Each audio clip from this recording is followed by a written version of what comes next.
judge a person, you need to look at how they dress, how they speak about others is most important, what they bring to the table, how they treat themselves. Yeah. Somebody who's 18, 19 right now, and they want to do something, what do you want to say to them?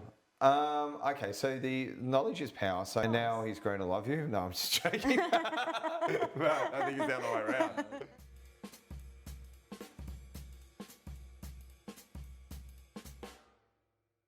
Hello and welcome to Arum Talks, where we talk about mindset, Business and stories.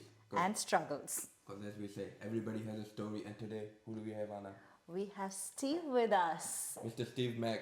Very excited to be here, guys. Thanks for having me on. Thank you Thank you for coming, Steve. It's good. It's a good Friday. It's always time to. I think most importantly, I think there's always time in your day. Yeah. We talked about that before off the camera. Yeah. But I get to a point now where I don't think that anyone could ever say they're too busy. Yeah. There's You're never too busy. never too busy. You got to make time for it if it's important. You gotta make time for everything. Yes. Oh. Here we are. Otherwise, there is no time. No. Steve, tell me, I've seen you, in this field. Tell us a little about your work, and then I'm going to know, how did you reach where you are today? Perfect. The backstory. The backstory. Yeah, Yes. the backstory. It takes it. Everyone wants to know the backstory. Yes. Very competitive is the first answer. But look, I run a company called Houseland Co. Yeah. It's my main source of, business is predominantly new homes. Yeah. Yes. I initially, and we'll go back to the story later, but I used to buy established homes. Yeah. I've done renovations, I've done land. Yeah. But I found the best solution for me as the customer initially was building brand new homes. Now, Right. traditionally it was a block of land, 4-bedroom home, buy, sell, or buy, rent, or buy, subdivide. Yeah. What I found though is after doing that a few times is the tax benefits I was getting, benefits with brand new homes is warranty, also feels good because you get to design it. But after doing that, I think about 4 or 5 homes, what happened is I actually entered into the industry. So I worked with a company called Simmons, worked for those guys for a number of years, 7 or 8 years, and was their number 1 salesperson. We'll cover on that shortly. But I think more importantly is that I've seen it through the customer's perspective. Yeah. So I don't sell to my clients, I educate and I work with them with a relationship. So what we're doing at the moment is we're just teaching people how to create cash flow positive properties. I'm sure you'd agree the interest rates are very high. Oh. And cash flow is a struggle for most people. I think COVID's gone, but I think the worst thing was not COVID itself. It was the year after when people were used to not working, sitting on the couch and like, shit, I actually need to work for my money now. Yeah. The good thing with property is it does the work for you. That's it. Yes. Yep. Look, at Absolutely. the same time, number one, Yeah. cash flow is king. Correct. In terms of your life, in terms of your finances, in terms of the bank. Yeah, Bank loves cash flow. they do. And second thing is what I was telling Anna the other day as well is I believe the number one mistake investors make is they don't invest for profit, they invest for tax. Correct. Yeah. And that is a long lost strategy. People are struggling, people are working 60, 80, 100 hours a week just to cover those mortgages, just to hold the investment property that they have. And I feel like, look, because we started investing and we feel like, look, investment is to help you get out of whatever you're doing, to get you that financial freedom, to get you that time freedom. If you're investing and you're not sleeping good at night because of that, then there's no point of that investment. Well, the thing that most people make, the common mistake is a couple of things. So there's two assets really. There's either bread or diamonds, okay? Bread's a consumable, and that's things like cars, credit cards, TVs, Netflix, dinners, that sort of stuff. And they're not making money for you. Yeah. So you should ultimately always pay yourself first, put a bit aside, invest in your property and what's left, sure, spend. The diamonds are the assets. Now, sure, some people on here would, like maybe a good Lamborghini is actually not a bad investment because they do go up in value. They do. A good Porsche does, but not everyone's going to have 500,000 or 600,000. Yeah. But the most economical sense is really bricks and mortar. I'm sure a lot of people on here that watch this play with crypto, and nothing wrong with having a strategy that doesn't have all your eggs in one basket. but it's not relying on skill. Yeah. It's relying on a little bit of luck. Yeah. A lot of luck. And correct, and you don't control the asset. Have you lost money in crypto? I've lost probably 20, 30 grand. I've also made money, but ultimately, look, I remember when Bitcoin came out, it was so Yeah. cheap. And I didn't have the skills, but I tried to buy Bitcoin before you had crypto wallets and all those sort of things, and you had to code it, and I knew it was going to take off. Yep. And I sat there for probably a month or two, then I lost the energy. But I think the decision there was I should have pursued it Yeah. and bought it. And I think with property too, people get into a deal, then they want to get out of the deal. Yeah. And all they need to do is hold that deal Yeah. and ultimately just wait. Yeah, that's it's the waiting period that people can't Yeah. get through, you know. But I'm going to stop both of you with the property talks. I'm sure it's a lot of Yeah. lessons and everything. But I want to know the Steve 10 years back, 20 years back. Who were you before you are what you are today? Okay. What made you today? So basically, your journey till House and Land Co. Yeah. Your journey till, if a lot of people know, but till Lux Events. Yeah. So how did that came into play? It's a series of, let's call it chapters, okay? Yeah. So at the age of, I'll summarize it, but the age of 4, I took up karate, okay? So Okay. I learned respect, discipline, focus, how to read a room, but I also learned that if I won, I got recognition. Yeah. So first of all, I really enjoyed the sport. I enjoyed training with a team, but then I enjoyed the competition. So the competition for me was either kata or kumite, so fighting or series of moves. Yeah. But after a number of years, I ended up grading quite well. I was Australian champion. So for about 6 or 7 years, I went and fought in Hawaii. Oh wow. So I went to Hawaii, and my first overseas trip. So I think sometimes it's always important for kids to get a passion for travel. So I learnt the world was a lot bigger than Australia. And when you're in Hawaii and you're looking around, you're with movie stars, you're with some really cool people, Yeah. you're inspired. 100%. And I got a taste of what success would feel like if I did well. So I came back from Hawaii. Now, we didn't have a lot of money. Mum and Dad had split up, and Dad had moved to Ben, so it's a couple of hours away. Still would come and visit, great guy, still pursued his martial arts, but lived a separate family. So there's Mum on a single wage. I was at a Catholic school, and then from there, I had to go to a public school. Now, I made a choice because I know it's expensive. Yeah. I said, I'm going to go to the public school. My brother, he can go to the Catholic school because I can look after myself. I thought I was tough. I was popular. Day one at public school, absolutely awful. Really? Yeah, I had heaps of people try and beat me up because they heard I did karate. They're big, tall people, big year 12s. There was kids smoking. I wasn't used to this world. They were rough. They'd knock into you, and I had no friends. I only had one friend. It was a rough world then. It was a whole different wake up. Now that taught me how to survive because then I had to think on my feet. So what I learned there is physical strength's not enough. Yeah. How do you get smart? So a couple of things too is there was some kids there that were always at the canteens, and I wanted to get the hot dogs and the milkshakes and all that sort of stuff, and Mum didn't have enough money. So what I did there is I created businesses. So the age of 12, I had 6 businesses. You were already an entrepreneur at that time. Correct. And I was lawn mowing. I was a golf caddy. I was doing door knocking for sales, babysitting services, can collecting, and paper round. Okay, so everything you could do, I did. Making $200-300 a week. I used to hide the money. My brother sometimes would go find. Money at that time. It's probably equivalent to I don't know $700 or $800 a week now. Easy, yeah. To the fact that I would ride down to the bank every day and deposit my money. So it was quite good. But what happened from there is I got a passion for working. So I went into KFC at 14 and 9 months. I knew I was old enough to work, and I said, hey, I want a job.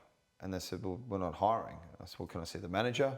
I'm now legally old enough to work. And they said, well, we don't have people just come in and ask for jobs. We need to go through a hiring process. I said, okay, I'll come back tomorrow. So I walked back in tomorrow. I'd like to see the manager. I said, you're very confident. So I end up getting a job for KFC. Yeah. Now, I can tell you this. When you go to McDonald's or KFC, does anyone ever address you by your name? No. I knew all my clients' names. I actually made a point. I'd say, hi, Anna. Welcome to KFC. Steve, you having a great day?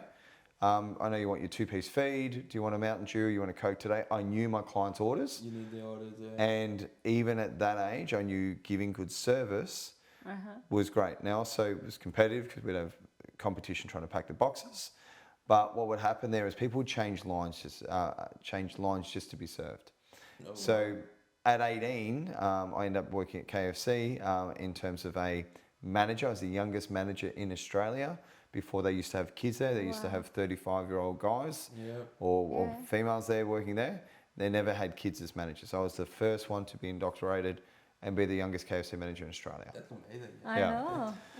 Which is good. So with that story there, what happened is I'd work during the day at KFC, sometimes at night for Pizza Hut when that franchise was around, delivering pizzas. Once again, my customer's name, get the extra tips, got paid to drive. I've got a whole nother story goes with that. But what actually just before happened? we go ahead, so while till 18 you're working KFC, before that you had 5-6 different side hustles going on. You were still studying at that time as well? Yeah, so it's just completing VCE, year 12. Look, I was pretty smart. Like I loved advanced mathematics. I spoke German. I did all the stuff that would give you the extra, I guess, curriculum, the extra credits. How are you getting time? Because I know a lot of people right now, they're like, I just don't have time. Either I'm going to study or either I'm going to do one this. I can't do all that stuff at one time. So how are you managing? I know you wanted to work. There is a cheat. Yeah. There is an outsource. So what I did is I hired a tutor. There you go. So it kept me accountable to do my homework. Yeah. But they actually kind of do it for you. That's it. Don't tell anyone. But nobody heard that. you actually start doing your maths. And they I'll work it out this way, Steve. I'm like, okay. And I just complete my homework with the tutors. So I was paying for service. So you knew outsourcing was the deal from start. Outsourcing is definitely the goal. Outsourcing and getting work done. Yeah, As that's long it. as the work is getting done. Look, it doesn't matter how the work gets done. Look, I'm all about sharing it. Many hands make light work. Always been like that. There's enough in it. I'm big in terms of I believe in abundance. Yeah. But a sliding door moment happened. Okay, so life was great. Yep. Yeah. Then what happened? I was driving around a corner, being a bit silly. I crashed my car. Went upside down. Had people in the car. They were all fine, and nobody kind of knows the decision that had to be made there. But I was trapped in the car upside down. I had to get cut out by SES. But I saw my mum come around there, and she was crying, and she was upset, and I'm in upside down. And anyway, I get out of the car, and my car's written off that I've just paid for. I've just finished school at that point, and I've been offered a job at KFC. This is the management job, and I'm either going to go to university because that's what I thought people would do, or I'll pursue working. So I made a decision to pursue work because I needed the money again, and now I didn't have to do school. So I actually moved out of my hometown to another town. So I went to Maui, which is not the classiest place, but it actually, once again, I met some incredible people.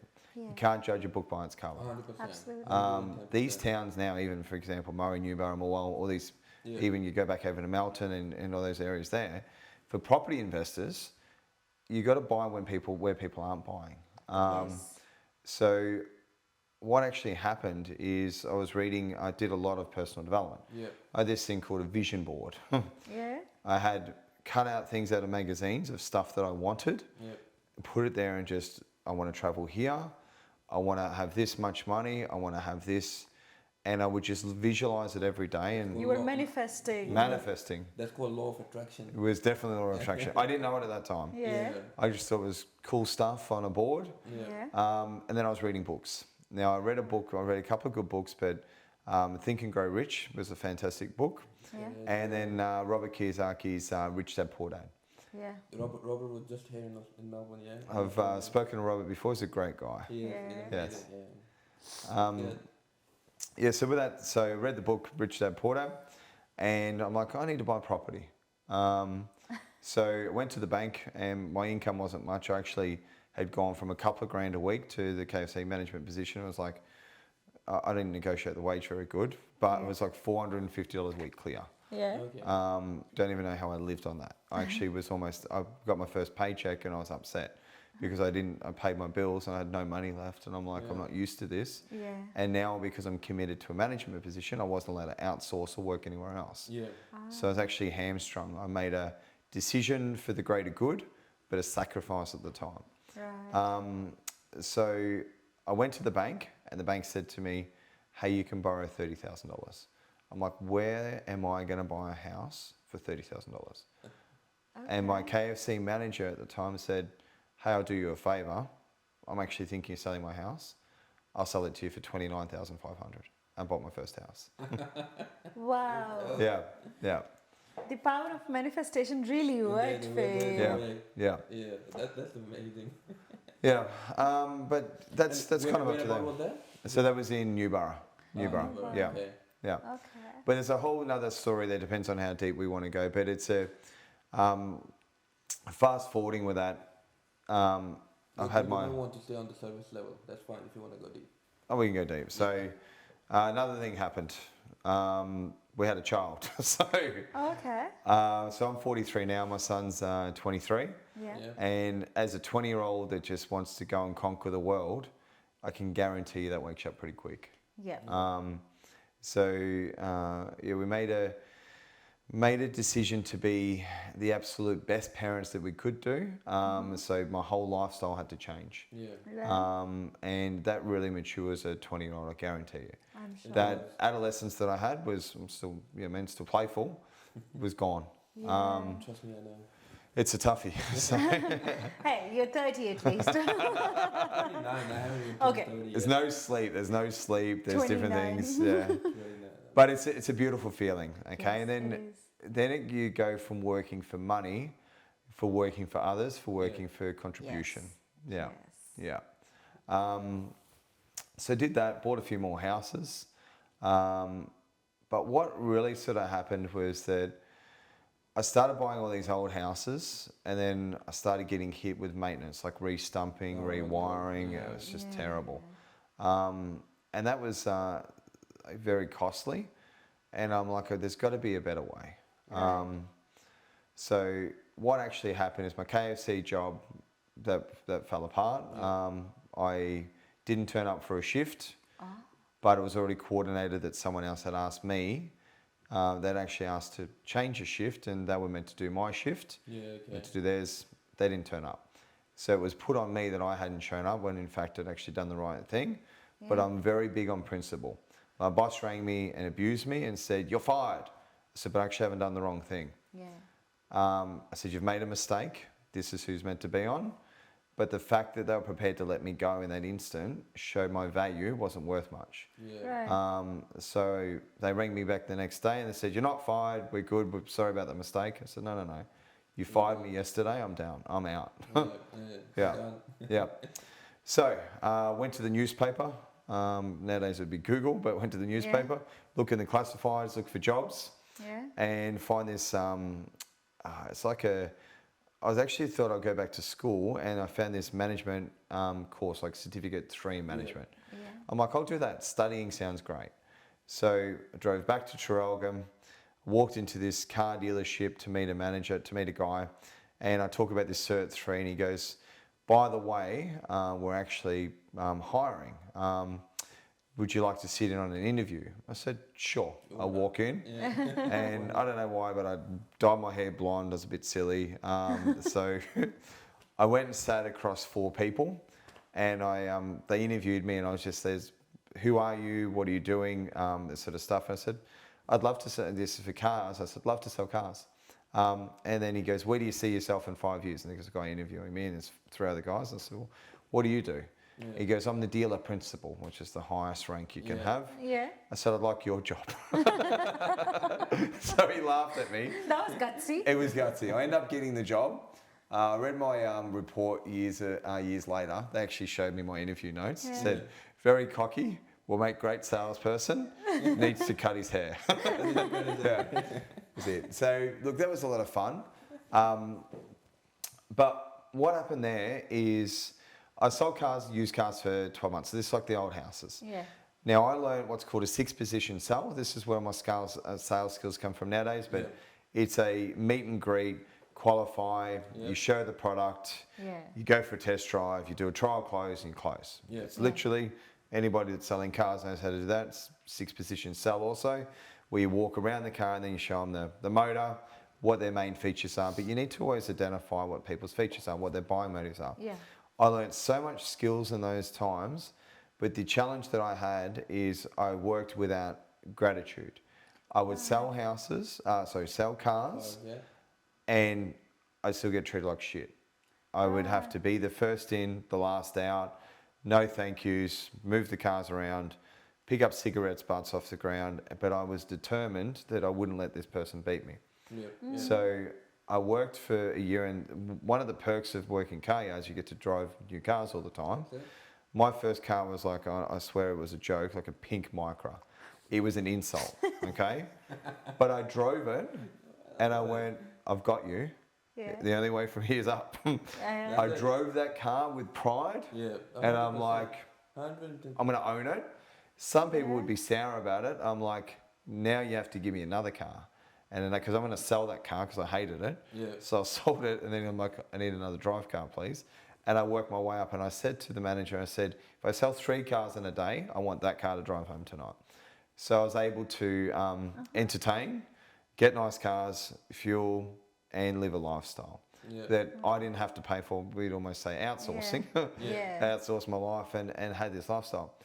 But I'd done 12 months of used cars, and things go wrong. Okay, cars come in under warranty, that sort of stuff. And then Nissan rings me, which is a guy called Andrew Beckett. Great guy, and sold a car for him on day one. And he did something that I hadn't seen before.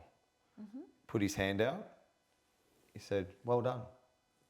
And I'm like, what? What are you doing?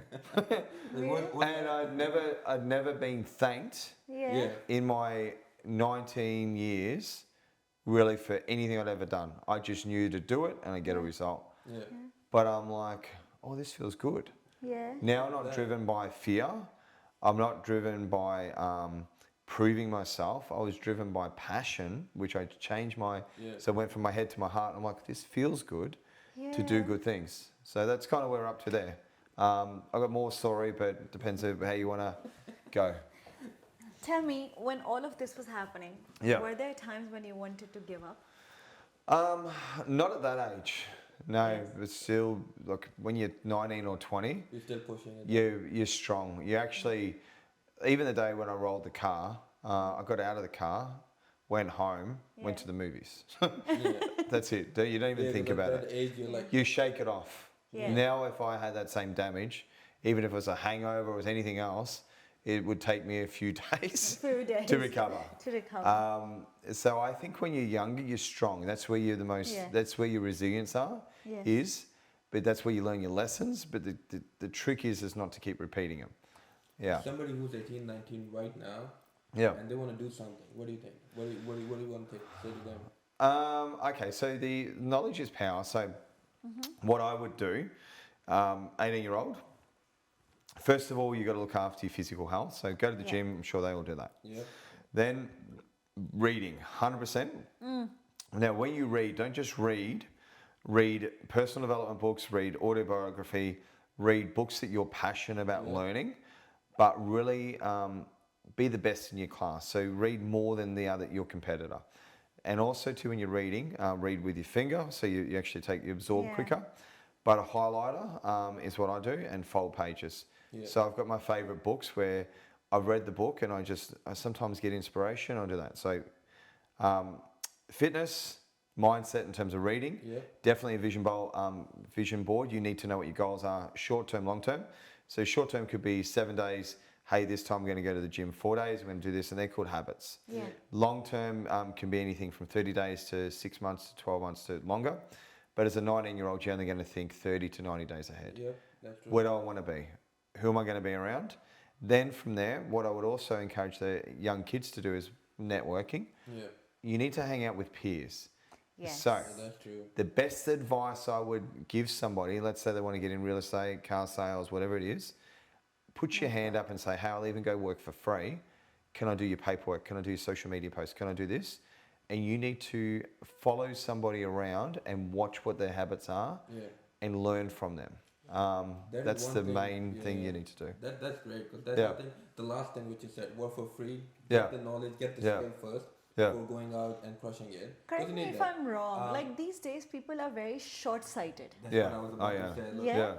people, the kids nowadays, they want to earn millions from day one.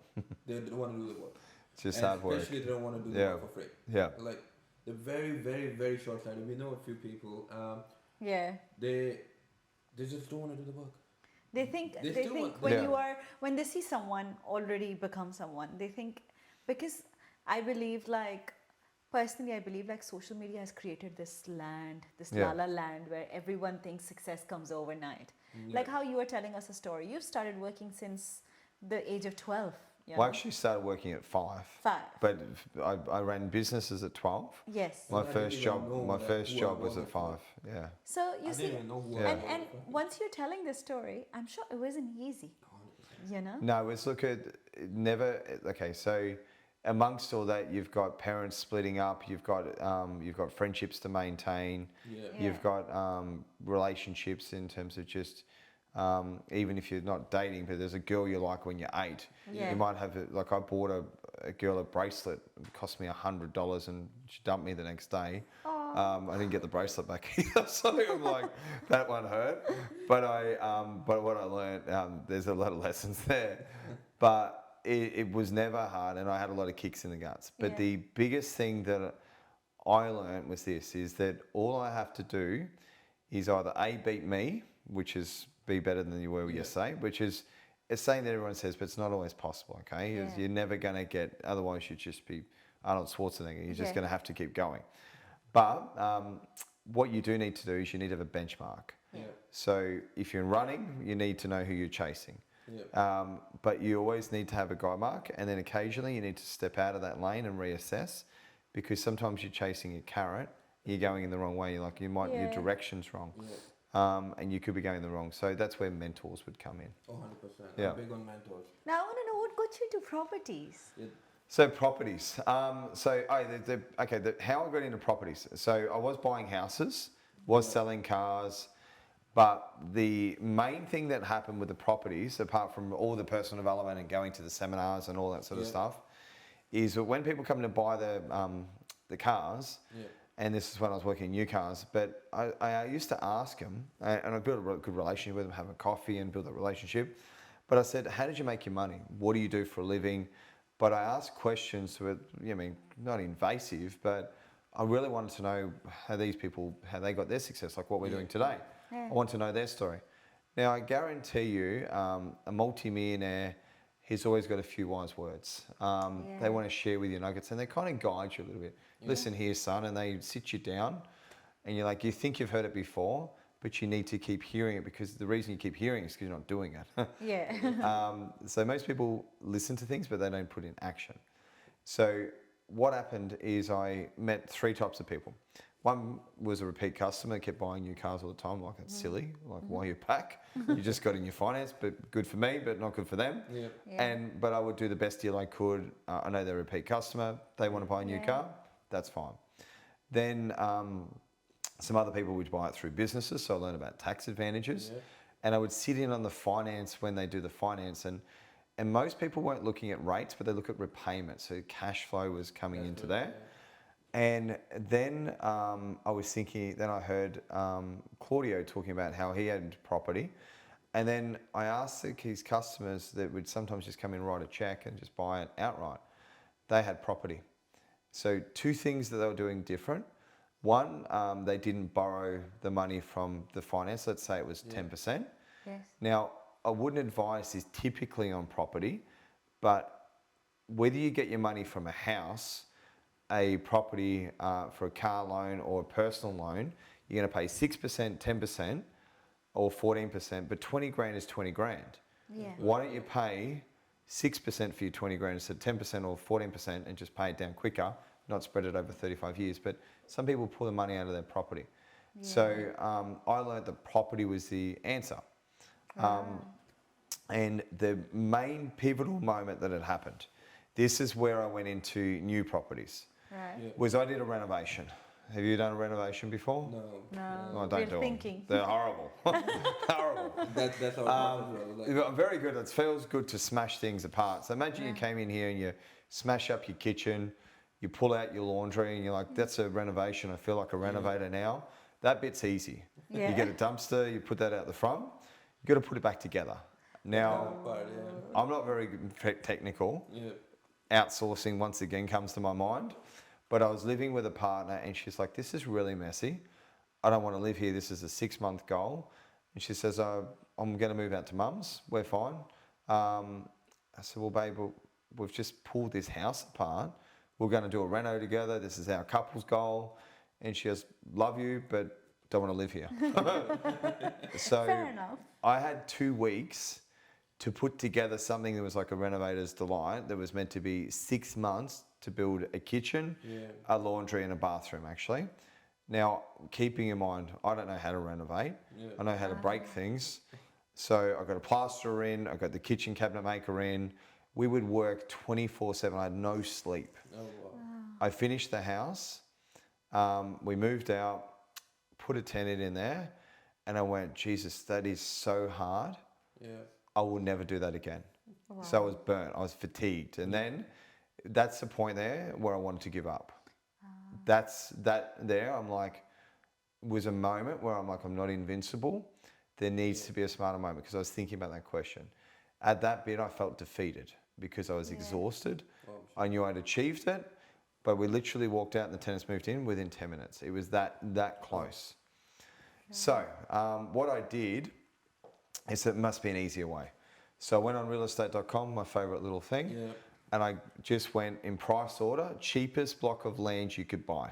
Right. I found a block of land for 19,500. Oh wow. I rang up, was sold. Okay, I'm like, okay.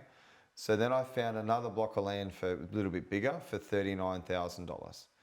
I'm like, I'm going to buy it. I don't even know what to do with the land. Put a deposit on it, got a 3-month settlement. And the moment was, I'm like, okay, I'm going to build a house. That's easier. So I went into the big builders, shopped around and went to a big builder and terrible service. Yeah. They didn't get my name, didn't want to serve me. I looked like a kid, treated me awfully, wouldn't give me the time. I went back to this place 3 times. Oh wow. And I actually even had the deposit in my pocket. And I said to him, he goes, "What's your budget?" I said, "No, 150 grand." He goes, "That won't get you much." And I'm like, "Oh, will you just tell me what I need to spend and I'll spend it." So I went back in there the 3rd time and just awful service. So I went across the road to the competitor, had the deposit, and I said, "Just want to buy a house." And someone sat me down and run me through the process Yeah. really easily and said, "I'll just do everything for you. This is the house you should buy. This is what it is. Here's your price," did everything there. I'm like, "Oh, it's Easy. so easy." Easy. Let's I go. said, "There's the deposit." Got a contract, went back to the other person, but this time in a suit, and said, "Mate, this is who I am. This is what I do." I was a manager then for car sales. I said, I will never recommend anyone to you. I'm not normally awful to people, Yeah.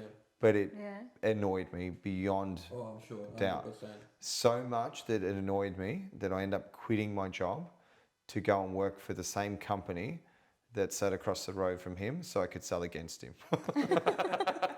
Wow. Yeah. Well, That that was- worked as a motivation. Yeah. I know, but that was Yeah. strong vendetta. That one went from passion back in the head to ego. Yeah. But I think sometimes you need a loss to have a win. 110%. And a lot of people, and this is where we talk about the kids, but look, you know what's happening with kids is TikTok, okay? I like TikTok. I don't personally watch any TV at all. I will go to the movies every 3 months Yeah. and I might watch Netflix. I didn't even have a TV for 6 or 7 years. That's why I'm so productive, is I take away distractions. Yeah. Right. So TikTok is a 10-second to 1 minute span. So kids' minds are used to thinking there, and they're consuming. Yep. Relationships are too easy to get. You've got Instagram, Facebook, dating apps, however, meetups, that sort of stuff. Yeah. Everybody's into short-term gratification. You guys have been together a long time, but I'm sure in the first time you met, you might have got along, but there's doubts, there's Yeah, things, there's of questions. 100%. And now he's grown to love you. No, I'm just joking. But I think it's the other way around. But everybody has that. But this is where you go through thick and thin. He started sweating. He's like, Thick and thin. But what people are going to do is they've got to just stay focused. yeah. Focused, yeah. Make time to do those daily habits. Don't get your distractions. Turn your phone off, put on Do Not Disturb, and do that reading. You have to grind. There's people what they call hustle, which is short term. Grinding is different. Grinding is like just getting it done, and you just keep winning and winning and winning and winning and winning. Yep. Fail, win, win, win, win. Fail, win, win, win. That's perseverance is the key. So you need to pursue your goals. 100%. So kids need to learn that they're not going to get from mum and dad. Yeah. They're not going to make it instantly. They're not going to be crypto millionaires. Their TikTok branding is not going to go really well. And also their circle of influence is probably not the people you should be hanging around with. Absolutely. Yeah. 110%. Yeah. But look, most of the kids are hanging with people, with Yeah. kids just like them who don't Yeah. want to do anything. Yeah. Obviously, you ain't gonna reach anywhere. We don't want to do anything. Look, my mindset started changing when I changed my friends. Yeah. I mean, at that time, I didn't know all that stuff. That look, you hang around with. I mean, you're the person you hang around with. The 5 people you hang around with, you like them. I didn't know all that stuff, but something was there. Something like, look, if I keep on doing things what they're doing or what we are doing, I'm not reaching anywhere. And that made me change my country though. Wow. But look, it is what it is, and that helped. After that, it was just upward. But before that, we were stuck. We just go round and round and round. Anytime you want, look, I've got mates. I've got really old mates who are here, who came from my country, who are here. So I was talking to one of them. I was like, look, every time you sit down, you do the same talks, same shitty talks. Nothing productive. I mean, we ain't going anywhere like this. What I did, stepped away. Till my mates, good mates, I started hanging around us. Went to people like you, other people who are growing, who you look up to, who you like, look, if they're doing, we can do it as well. That's what helps you grow. And look, I've worked for free. I've worked for free to get the skill, get the talent. Oh, Right now, millions of times. she as well. Yeah. But I feel like the hunger is not there like it was. They just want the results. Not only in youngsters, but around we see the hunger is less because I feel like, particularly if you talk about Australia, people are doing good in 9-to-5 jobs. It's not a bad thing. But once I see people get comfortable in jobs, they don't want to step out. This is where I'm different, okay? Yeah. So what you've got to do is you've got to have extreme highs and extreme lows. That's where character's built. If you want to build muscle, you need to rip it. You want to have success in life, you need to be prepared to take some big hits. Yeah. It's taking risk. There's a difference between risk and risky, but it's taking risk is what's going to actually make you learn and grow. And also knowing you got the backing. But look, people get so easily distracted. The conformity is an issue because it's a doctrine. I'm kind of not anti-school, but there's a few things missing. Like I think business should be taught in school. I think Absolutely. the budgeting should be taught in school. Even how to get a rental property when you move out. You move out at 18, you don't even have a skill. You don't even know what a reference is. Nothing. Communication should be taught in school. Yeah. I think that's missing. There are a lot of things that should be. The school system right now, look, as you said, look, I'm not against school, Yeah. but I feel like the school system, the education is very. It's I still won't even sitting say- where I it won't was even say 50 years old. back. Yeah. It's Yeah. ancient. Yeah. It's very, very old. I mean, you're not teaching life skills. You're not teaching communication. You're not teaching confidence. You're Well, not communication is teaching the most important because if you're an engineer and you don't have a personality, Yeah. how are you going to say yourself that you're good at what you're doing?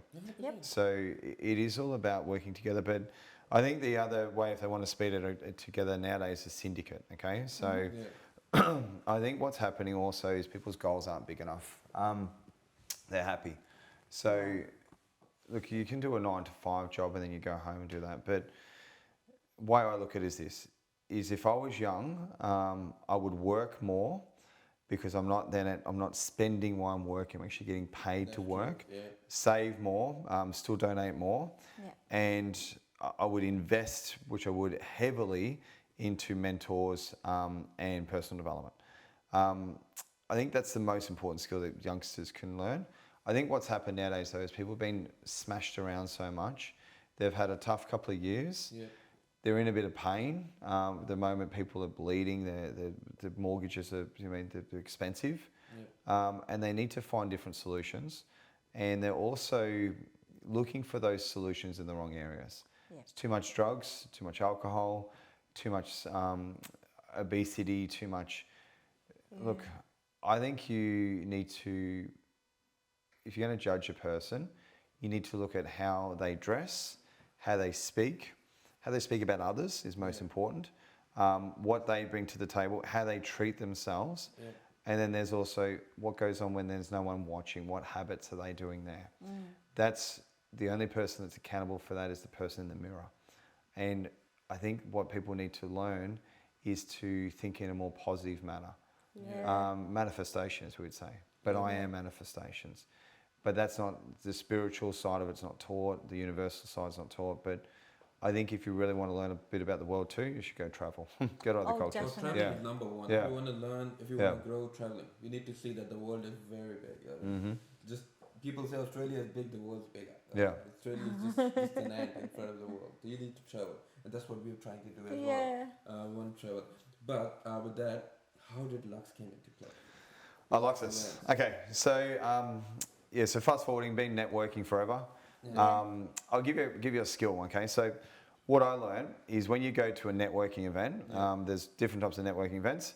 You're gonna walk in a door. So I'll teach you a skill here. You walk in the door and you observe the room. So you either A, take a friend with you, 2, you know who you're going to meet there, or 3, you've done a bit of research before you get to the venue. So you always got to do a bit of research. Who's in the room? Who do I want to meet? And what's the event for? And who am I supporting? So you're either going to walk in by yourself or you're going to walk in with a friend. Now, normally when you walk into a networking event, somebody's going to register you. There'll be a team of people. Hey, welcome. Is this your first time here? This is the event. Now, the key to this is making friends at the door. The person that registers you typically is married or dating the person that's the speaker because they're working together. If you guys are at an event, you're going to help each other. Someone's going to go around and set up and someone's going to speak and you're going to run around, you're going to meet and greet the guests. So what I'd do if that was you, and I'm like, hey Anna, thanks. What's this event about today? So I asked the host what the event's about. I said, who's speaking today? I heard Ashok speaking. I said, I've heard a lot about him. I heard he's a great investor, that sort of stuff. How long have you guys been together? Bit of a cheeky joke. You like say, okay, we've got a kid together. I said, learn the child's name. And say, well, do you mind if I just get a quick picture with Ashok before he goes on stage? And then you get the third party edification. So you do the intro for me to say, I've met this nice guy and I'll say, oh, can I help you? Now, whether the help's taken or not helping, take him. Then you get to meet the speaker there. Now, when you go to a networking event, 3 types of people you should meet. This is my theory. Some people work a whole room, hand out business cards. I'm not big on business cards. I'm big on social media as my business card. 3 people. 1 is someone above you. So that's typically the speaker or somebody in the room that has what you want to have. Then you need to make a friend, somebody that's your equivalent. You're like, hey, we're going to hang out. We're going to sit next to each other. We're going to work the room. That's your ally. And then someone below. Now, I don't mean that with rudeness, but I mean that somebody else that needs a hand. You've got a young kid that's sitting next to you, or somebody's a bit introverted, or somebody a bit quiet. You help that person. You don't isolate that person, and you bring them so they get somebody, and it feels good to give that you help, and you introduce them to some people. You'd be surprised that maybe Timmy there is kind of related to somebody and might have some friends that you need to know at some point. So once again, with networking, it's not about the person in front of you, it's about who they know. With that said, so the meet and greet, get the photos, be present, be nice, go there and take notes. But then what happened with Lux was that I've been to a million different other events and fantastic, but I made a decision many years ago. I was in Anthony Robbins. I walked over fire, done all that sort of stuff, unleash the power within. Everybody's done that. Well, not everybody, if they should definitely do that. Walking on fire is pretty crazy. But I saw Robbins on stage, and in that moment I had an epiphany, and I liked what he was delivering, and I said to myself, I no longer want to sit in the audience. I want to be him. I want to be up the front. I want to lead. Nice. So I'd rather facilitate the network than be part of the network. So went to a heap of events, and they're expensive. There's a lot of rules and regulations. There's a lot of KPIs. And I went, and then a lot of people call me, and I'm like, why don't I just make my own WhatsApp group, my own Facebook community, my own SAM cart, which is effectively the system that I use. And why don't I just do a $20 a month subscription fee, which is nothing, to be part of my network. And then we help each other do businesses. So what happened from there is I got my first customer, and we built out a community now of about 250, which is now growing. It'll hit 1,000 shortly, but it now organically grows. I help people all the time. I give people a voice to speak at the events. I run unique events, which is like dinners, lunches, breakfasts. We've done a super yacht. You've been a few. And the names of all Lux events. All Lux events. It's always 5-star and good people. So that's all really good. So, want me to get that? Then we can continue. Perfect. So, sometimes in life, the door will knock. Literally. And I saw an opportunity to create a business that's fulfilling and also help others. So what Lux is now doing is providing luxury experiences, unique opportunities to network with great people, with new people all the time. I've seen national. It's gone national. Soon it'll be in Dubai and Bali for some events. But we just bring people together and we provide service. And the best thing, I'll just finish on here, it's better to give than to receive. The more you give, the more you get. 110%. In the last 3 years, us as business owners, we've seen a lot of lows and highs, but starting a business is hard, right? It's an entrepreneur's journey is lonely. In the last 3 years, what was your lowest point? If you don't want to discuss that point, that's okay, but how did you come through out of that? Business-wise. You're like, look, oh man, this is just done. This is just done.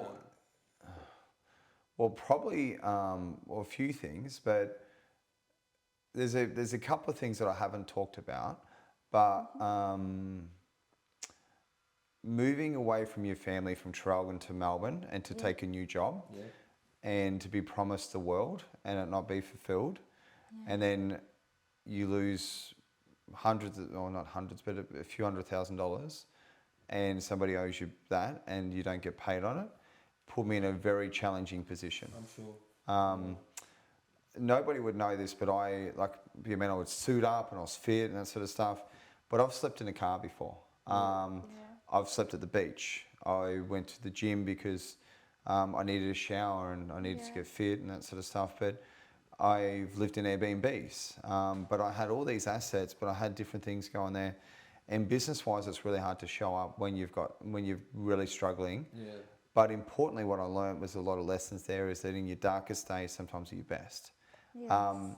So look, I think businesses do get hurt, but I've been through so much that it's made me almost not immortal to it, but desensitized to pain. Because I understand that if something happens, it's short term. Okay, there's always a solution to get through that. But what I did do, I'll tell you how I got to House Anchor. I set an alarm on my phone that just simply said by 40 I retire. And I made a decision because I was too scared to quit my job. That I just set an alarm and I said by 40 we're done. So I finished my job 3 days before I hit 40. Yeah. And then COVID came around. So Oh, it was wow. around there, and then I had to work from home. Okay. So look, that was pretty crazy. But what I did learn is that why everybody was going through COVID in Melbourne and lockdowns Yeah. is I had a national property business. So I was Right. able to do Zooms and that sort of stuff. Yeah. But I grew that. But probably the hardest things is that going into business with other people hurts. Yes. I would never I don't really recommend that. It's never really worked out. You be generous and it costs you. Yeah. I think the best thing to do is to go and pay for advice or go and get mentored by somebody, but don't go into business. And that's, I'm sorry for the people that are in business with other people, Yeah. but it's hard because you could carry 80% of the work and get 50% of the results. True that. And it is nice, but you're better off having that person as a contractor, and then they can move on if need be. Or better is having that person as your wife. Or even have your wife. Well, we can't go into business. I'm sorry. You're marrying. But I think that's where you guys just talk about alignment. But- you guys are great. Yeah. Yeah, but I remember you're the second, third person who said this. I mean, I think it can become a highlight of for everyone who's looking for that downfall right now and wants to come up. Every time you are in a problem, there is a solution. Look for a solution. Yeah. I remember, Steve, when before we started our business a year and a half back, we met you, and we came to one of your dinners. That time Lux was not there, but you had arranged a dinner. You were into this all the time. Yeah. And the day we walked out of that dinner, you're like, "What are you waiting for? Just do it." Yeah. I think that little encouragement, you don't know, but it worked for us. I came home and the next day I told Arshak, I'm like, we should. He's like, no, let's take a time. I'm like, no. Did you see what Steve said last night? Just do it. And he goes like, yeah, but wait. That's when Arum and Co started. And that's great. you just don't know what your words can do. A little encouragement to someone can just make their decision forward. Massive and immediate action, but it's dangerous to share goals with me because I actually ring people, I harass them. I'm like, have you done this? Yeah. I actually get annoyed at them if they've told me something and I've listened and I'm like, given advice and then they don't do it. I'm like, we can't be friends because you don't grow. You need to be around people that grow. Yeah. And in that event, you gave us that little diaries with those sticky notes. Remember, I'm gonna be someone. I remember that. That was the steak dinner. That thing is still on my fridge. I'd like to see that. It'd be good. Yes. But I think it's always nice to have a nice personal note anyway. You need to personalise everything. But Lux also too, I made that in a day. What happened is I was inspired by something I read, and I'm like, I can do this, and I made it. That business was done within one day. My first customer was in day 2, because I followed my own my own direction there, and I'm a big believer in sort of fulfilling what you say you're going to do. Last thing we'll just leave on is there's more than enough to go around. Absolutely. You and I, we do a similar role. We both sell property. We sell high yielding property. We both do podcasts, we both do videos, we both do everything. But I think you should have collaboration over competition. 110%. Because I even have my competitors, and this is respect, will ring me if my customer's shopping me or say, hey, that's it. Now, some will keep. I just don't speak to those people anymore. Yeah. But sometimes I give a deal, you get a deal, and you work together because together we achieve more. That's probably what I want to finish on there. There's So a lot collaboration. To learn You got to learn.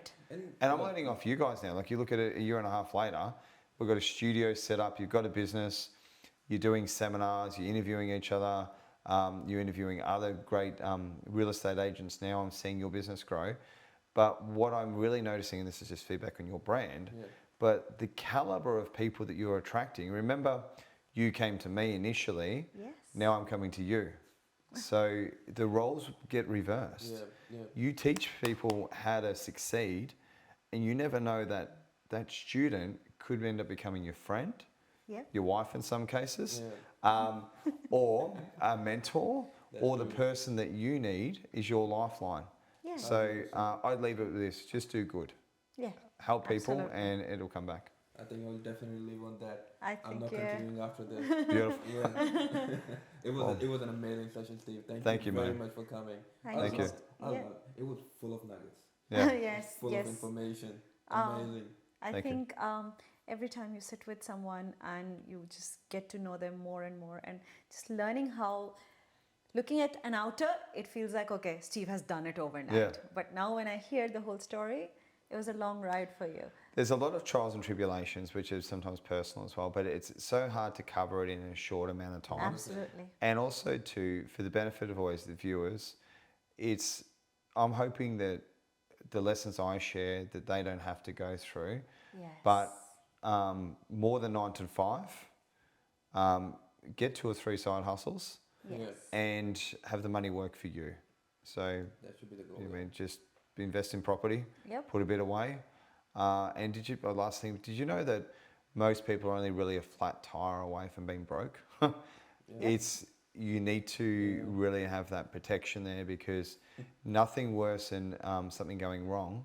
But worse for that is, and this is where I'm a big believer, is family. If something happens to your siblings or your mum and dad, you need to have creating a financial freedom to do that. So if you can't do it for yourself, do it for them. 100%. Thank you, Absolutely. guys. Thank you so much. Steve. Thank you, It's mate. lovely having you, Thank, Thank you, you. Steve. It's a Thank pleasure. you for coming. Thank you. Pleasure. All right, guys. We are done for today. See you in the next episode. Take care. Bye bye. Thank you, guys. Done.